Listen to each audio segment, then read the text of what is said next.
Hello! അങ്ങനെ മഴ തോരും മുമ്പേ പുതിയ പ്രൊമോയില് പിറ്റേ ദിവസത്തെ പത്രത്തില് ഭയങ്കര വാർത്തകളാട്ടോ വന്നിരിക്കുന്നത്. ഇത് കണ്ടിട്ട് നമ്മുടെ വൈജയന്തി, ബാലചന്ദ്രൻ, അലീന, കൃഷ്ണമോള് ഇവരൊക്കെ നെഞ്ചു തകർന്ന് കരയുന്ന ഒരു നിമിഷങ്ങൾ തന്നെയാണ് കൂട്ടുകാരെ നമുക്ക് പുതിയ പ്രൊമോയില് കാണുവാൻ സാധിച്ചതേ. ആ വാർത്ത ഇങ്ങനെയായിരുന്നു. ഈ പെൺകുട്ടിയെ പീഡിപ്പിക്കുന്നതിന് മുമ്പ് വീട്ടിലുള്ള വേറൊരു പെൺകുട്ടിയെ പീഡിപ്പിക്കാൻ ഇവര് ശ്രമിച്ചിട്ടുണ്ട്.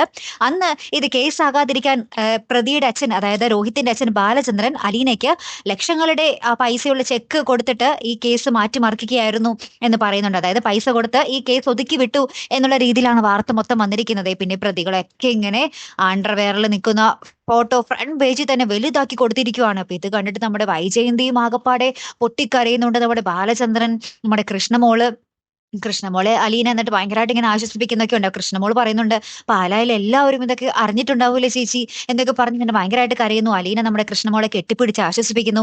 അപ്പുറത്ത് നമ്മുടെ ബാലചന്ദ്രന്റെ അടുത്ത് നമ്മുടെ അലീന പോകുന്നുണ്ട്. അപ്പൊ അവിടെ ചെല്ലുമ്പോൾ നമ്മുടെ ബാലചന്ദ്രൻ അലീനയെ ആശ്വസിപ്പിക്കുവാട്ടോ.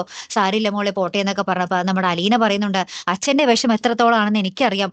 ഈ ഒരു വേദനയിലും അച്ഛൻ എന്നെ സമാധാനിപ്പിക്കുന്നുണ്ടെങ്കിൽ അച്ഛൻ കൃഷ്ണമോളെയും സമാധാനിപ്പിച്ചേ പറ്റൂ എന്ന് നമ്മുടെ അലീന പറയുന്ന നിമിഷങ്ങളൊക്കെ തന്നെയാണ് കൂട്ടുകാരെ നമുക്ക് പുതിയ പ്രൊമോയിൽ കാണുവാൻ സാധിക്കുന്നതേ. എന്നീ പ്രശ്നങ്ങളൊക്കെ തീരും അല്ലെ? കാത്തിരുന്നേനെ കാണാട്ടോ. അപ്പൊ അടുത്തൊരു വീഡിയോയുമായി വരുന്നത് വരയ്ക്കും ഗുഡ് ബൈ.